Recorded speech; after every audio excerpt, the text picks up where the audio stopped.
OTEP, cher Kamit, nous sommes vendredi et comme à l'accoutumée, je vais répondre à vos questions, les questions que vous avez posées durant la semaine. Voilà, donc il s'agira exactement de questions-réponses 47. Alors, j'aimerais rappeler ici, généralement je laisse mon numéro dans l'espace dédié aux commentaires. Voilà. Et quand vous avez mon contact et vous décidez donc de me contacter, soyez précis et concis. Voilà. C'est pas pour dire allô, bonjour, ça va, et tout, comment vous allez et tout, non. Soyez précis et concis, je vais bien. Posez vos questions, posez vos préoccupations et vous aurez la réponse dès que possible. Voilà.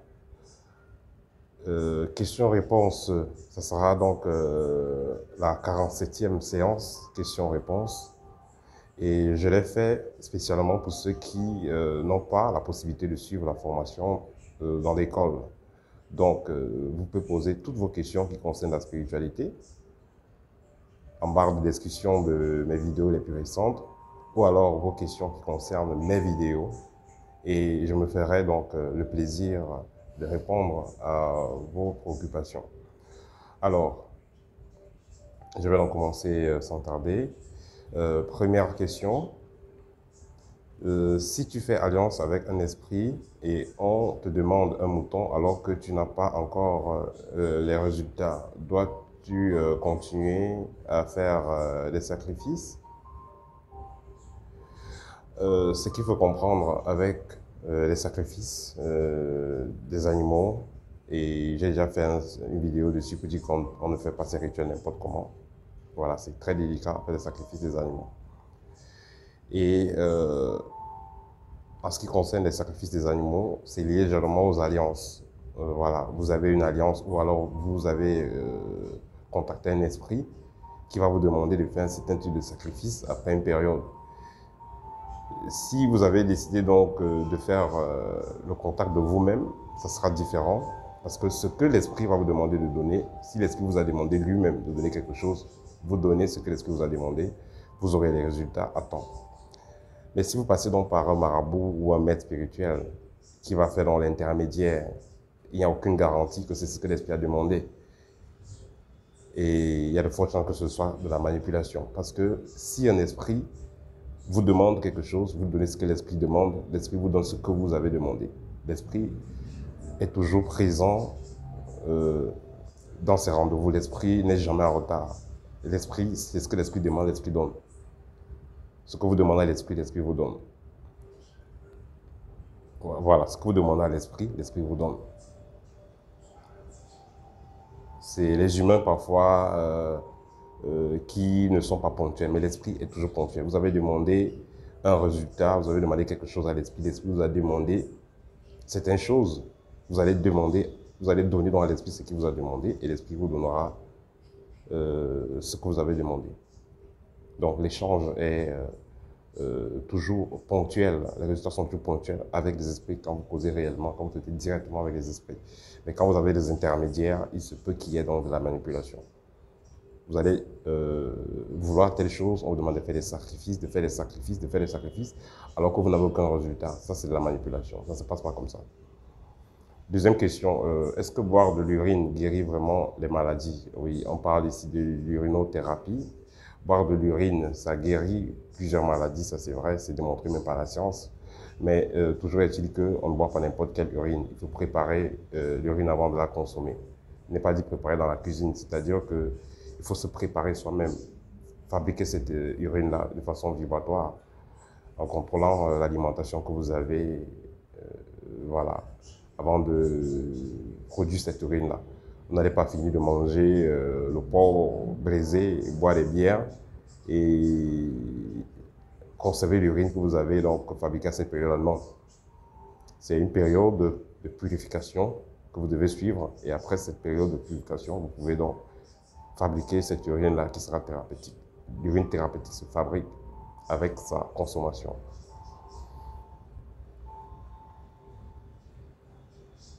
Question suivante, est-ce donné à tout le monde de se faire initier? Oui, effectivement. C'est comme si on demande s'il est donné à tout le monde de marcher, s'il est donné à tout le monde de manger, de boire. Effectivement, si vous voulez vivre équilibré, il faut d'abord vous connaître. Si vous voulez vivre en harmonie avec vous-même, vous voulez vivre en paix, vous voulez vivre de façon positive, il faut d'abord se connaître. C'est pourquoi on dit que l'ignorance, c'est la pire des maladies. Parce que si vous ne vous connaissez pas, vous ne connaissez pas le monde dans lequel vous vivez, automatiquement, vous allez que souffrir et vous faire abuser. Donc, l'initiation, c'est la meilleure des choses, c'est l'école, les écoles. Question suivante, le kémétisme est une religion ou un mouvement ésotérique? Religion, c'est pas trop religion, parce que la religion, le but de la religion, ce n'est pas forcément de se développer spirituellement. Le kémétisme, c'est plutôt une façon de penser, c'est plutôt une façon d'agir, c'est plutôt une façon d'être, c'est une idéologie. Parler d'ésotérique, vous savez, il y a différents exotériques et ésotériques. Ésotérique, c'est l'ensemble de connaissances mystiques réservées à certains initiés. Et exotérique, c'est l'ensemble de connaissances mystiques qu'on peut partager à tout le monde. Voilà. Dans le kémétisme, c'est clair qu'il y aura de l'ésotérisme à l'intérieur, dans les connaissances réservées à une certaine catégorie de personnes, mais il y aura également l'ésotérisme à l'intérieur. C'est pas pour dire que certaines connaissances sont tellement secrètes, c'est juste pour dire qu'il est important de donner la connaissance à celui qui est préparé pour cela. C'est pourquoi on dira qu'il y a un peu de l'ésotérisme dans le kémétisme, parce qu'il y a certaines connaissances qu'on ne peut pas donner à celui qui n'est pas prêt.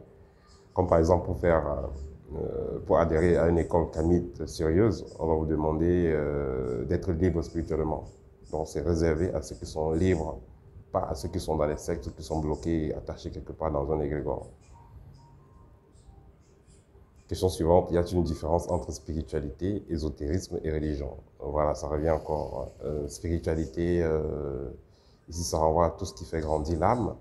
Ésotérisme, c'est l'ensemble de connaissances réservées à une certaine l'ensemble de connaissances ésotériques et magiques réservées à une certaine catégorie de personnes. La religion, ça va renvoyer à ce qui est actuellement comme catholicisme, christianisme, tout ça, musulman, islam. Voilà, la religion, c'est tout simplement pour ces gens qui vont se réunir pour prier, ils sont reliés à quelque chose, voilà, un courant de pensée tout simplement. Mais la religion, le but de la religion n'est pas l'évolution de la conscience. Ça ne touche pas l'âme, ce n'est qu'un mouvement social. Question suivante, comment faire appel aux anges? Pour faire appel aux anges, l'idéal sera d'être initié, parce que quand vous êtes initié, c'est comme si vous vous demandez comment conduire une voiture. Vous conduisez une voiture, il faut avoir un permis de conduire, tout simplement. Voilà, donc si vous voulez faire appel aux anges, n'ayant pas appris cette science, l'angiologie par exemple, ça sera très délicat. Ce sera très délicat. Donc l'idéal c'est de se faire initier pour appeler les anges.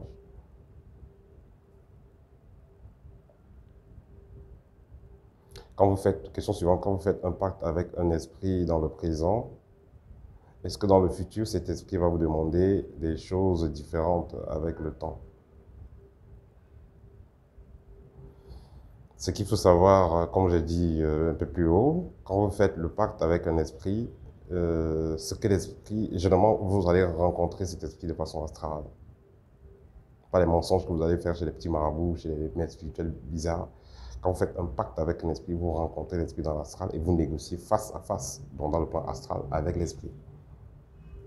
Pareil, si vous faites le pacte avec une loge ou une secte et tout, vous allez négocier tout de façon astrale. Ça ne sera pas de façon physique. Vous n'avez pas besoin d'intermédiaire.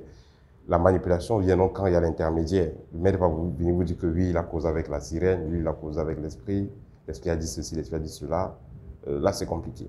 Là, c'est pas, là, ça, 90% des cas, c'est les manipulations. Question suivante, comment faire pour connaître sa mission de vie? Déjà, il faut monter en vibration. Il faut consommer dans la vibration haute. Il faut faire ce qui vous plaît. Il faut aller là où votre corps vous attire. Voilà, ça c'est le premier pas. C'est quand vous montez déjà en vibration, en fait, en faisant ce qui vous plaît, en faisant ce qui vous attire, naturellement, votre mission de vie va se dessiner et vous saurez exactement qu'est-ce que vous devez faire. Si dans tous les cas vous n'arrivez pas, prenons rendez-vous, on fait une consultation et je vous dirai exactement quelle est votre mission de vie, si vous n'arrivez pas à le faire vous-même, bien entendu. Question suivante, comment remercier la mère pour ce qu'elle nous donne? Comment remercier la mère, la nature, pour les biens qu'elle nous donne? Tout simplement, il faut commencer par respecter la nature, ne pas jeter la saleté n'importe où, ne pas faire des feux de brousse n'importe comment, ne pas jeter la saleté dans l'eau, ne pas faire ses besoins dans l'eau. Je parle ici des rivières, de la mer, tout ça. Voilà, c'est la première étape. Deuxième étape, apporter de l'aide aux éléments, aux éléments qu'il y a dans la nature. Je ne parle pas des éléments de la nature en tant que tels, comme les 4 éléments, non. Je parle ici des êtres de la nature que vous pouvez rencontrer. Voilà, vous pouvez marcher, vous voyez un pigeon, dans une forêt, vous voyez un pigeon ou une biche, je ne sais pas trop, un animal qui est malade, vous pouvez lui donner un peu d'énergie, ou alors vous pouvez tout simplement apporter de la nourriture aux éléments, aux animaux de la nature, comme du poisson, euh, comme des déchets de poisson par exemple, que vous pouvez donner par exemple aux corbeaux, voilà, des grains de riz que vous pouvez donner par exemple aux pigeons, et ainsi de suite. Donc, quand vous avez la possibilité, nourrissez les animaux de la nature, les animaux sauvages. C'est important, pas les animaux qui sont en cage, les animaux sauvages, c'est très différent. Parce que là, il n'y a aucun intérêt de façon directe. Or, si vous nourrissez plutôt les poulets qu'il y a dans la ferme et tout, c'est parce que vous allez les manger.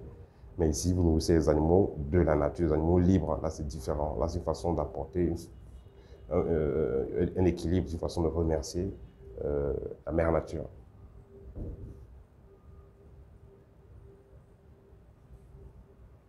Question suivante. Quand vous êtes en train de méditer dans une maison, par exemple, vous êtes sur les carreaux, vous êtes par exemple au 15e étage, au-dessus de votre tête, il y a la toiture, vous faites une méditation, est-ce que ça sera pareil comme si vous êtes à même le sol? C'est pas pareil à 100%, mais quand même à 70%, le travail est fait. Parce que quand vous êtes vraiment détendu, vous êtes vraiment en méditation, la distance avec la terre, la distance avec le ciel n'existe plus réellement. Voilà, donc s'il y a une toiture, si vous êtes sur les carreaux, tout ça, ça ne dérange pas. Vous êtes bien concentré, vous êtes bien détendu, vous aurez les résultats néanmoins. Vous aurez les résultats quand même à 70-80% comparément à celui qui est directement sur le sol. Question suivante, peut-on ouvrir le troisième œil à un non-initié qui est prêt? Non. C'est possible, mais ça sera négatif, donc c'est pas conseillé. Si vous voulez qu'on ouvre le troisième œil, il faudra que vous soyez initié parce que le troisième œil, l'ouverture du troisième œil correspond à une certaine montée de vibration. Parce que vous avez les différents chakras, plus les chakras s'ouvrent jusqu'à arriver au niveau du troisième œil, plus, disons, ça signifie que vous êtes prêt, pour dire simplement. Au départ, les chakras de bas vont s'activer en montant jusqu'au niveau du troisième œil. C'est pourquoi, quand vous avez le troisième œil ouvert, vous êtes construit comme un maître parce que vous pouvez anticiper sur les choses, vous pouvez voir dans l'invisible, vous pouvez communiquer avec le monde invisible. Si vous n'êtes donc pas prêt, on vous ouvre le troisième œil avec peut-être des racines, des tisanes ou je ne sais pas trop quoi. Ça va être très nocif pour vous parce que vous allez être connecté à des mondes qui vont vous dépasser, vous allez être connecté à des fréquences qui vont vous dépasser et vous pouvez vous faire attaquer, vous pouvez vous faire vampiriser et ça ne va pas vraiment vous aider. Or, celui qui a suivi le processus normal, qui est monté graduellement en vibration, qui a traversé certaines étapes avant d'ouvrir son troisième œil, celui-là, il aura une plus grande maîtrise et ça sera positif pour lui. Question suivante, comment reconnaître un possédé dans la famille ou dans le travail, dans une relation ou bien dans les amitiés? Quelqu'un qui est possédé a toujours un grave changement d'humeur. Quelqu'un qui est possédé est toujours fatigué. Quelqu'un qui est possédé va toujours dormir mal. Vous avez un proche qui vous dit toujours qu'il dort mal. Il est toujours fatigué bizarrement, il est toujours malade. Il a le dégoût de la vie, il est toujours négatif. Donc voilà, ça c'est des signes simples pour reconnaître quelqu'un qui est possédé. Et aussi, quelqu'un qui est possédé, quand vous êtes avec cette personne dans des projets, ça rate toujours. Parce que cette personne a une poisse qui ne dit pas son nom. Quand vous êtes avec quelqu'un qui est possédé, que ce soit en relation, la chance ne vous suffit pas, tout simplement.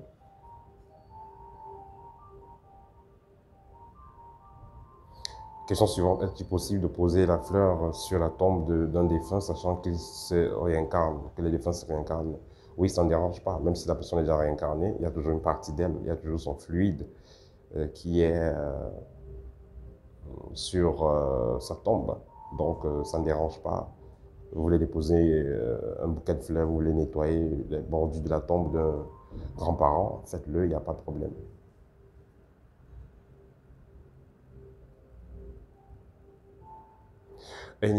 Dernière question, un initié dans la voie matique ou dans la voie écéphétique connaît-il le jour qu'il quittera ce monde? Déjà, il faut comprendre qu'un initié, c'est un initié. Qu'il soit dans la voie matique ou dans la voie écéphétique, dans les deux cas, il saura à quelle période il quittera ce monde. Celui qui est dans la voie matique le saura parce qu'il communique avec les entités matiques qui vont lui informer le moment venu, à la fin de sa mission. Donc c'est naturel. Celui qui est dans la voie écéphétique, qui travaille avec des esprits négatifs, des démons, des fantômes, tout ça, lui aussi le saura parce que généralement ces personnes-là ont vendu les âmes et puisqu'il a vendu son âme, il sait qu'il va partir. Voilà. Et il peut partir aussi avant. Il peut partir avant, il suffit tout simplement que celui qui est dans la voie écéphétique, il suffit tout simplement qu'il ne répond pas à l'un de ses pactes. C'est-à-dire que s'il avait fait une alliance pendant laquelle il devait faire des sacrifices après 2 ans ou après 1 an, il suffit seulement qu'il ne donne pas ce qu'il doit donner et il va anticiper le jour de sa mort, il va partir. Donc celui qui est dans une voie écéphétique, qui travaille des esprits négatifs, secte et tout ça, il est tout simplement comme un mort vivant parce qu'à tout moment il peut partir. Il suffit tout simplement qu'il ne donne pas ce qu'on va lui demander dans sa secte et tout ça. Voilà. Là, j'ai répondu à toutes vos questions. Si je n'ai pas répondu à votre question, prière de la poser à nouveau et je répondrai. Voilà. Si vous avez donc besoin d'une consultation, n'hésitez pas. Si vous avez besoin de l'un de mes livres, n'hésitez pas. Vous avez besoin de la formation, n'hésitez pas. À très bientôt, cher Kamit. N'oubliez pas de liker, ça va permettre de référencer la chaîne. N'oubliez pas de partager aussi, ça va permettre de faire grandir la communauté. Si vous avez un proche qui est intéressé par la spiritualité ou même qui ne l'est pas, vous pouvez envoyer ma vidéo. Ça va permettre à la personne de savoir qu'il existe une communauté Kamit grandissante et que nous devons tous, chacun à son niveau, apporter une pierre à l'édifice de notre projet qui est que la nouvelle génération soit meilleure. Voilà, parce que les erreurs que nous avons faites, nous ne souhaitons pas que ceux qui viendront après nous fassent les mêmes erreurs. Il faudrait qu'ils soient meilleurs que nous. Voilà, c'était tout pour aujourd'hui. Bon week-end à tous, au TEP.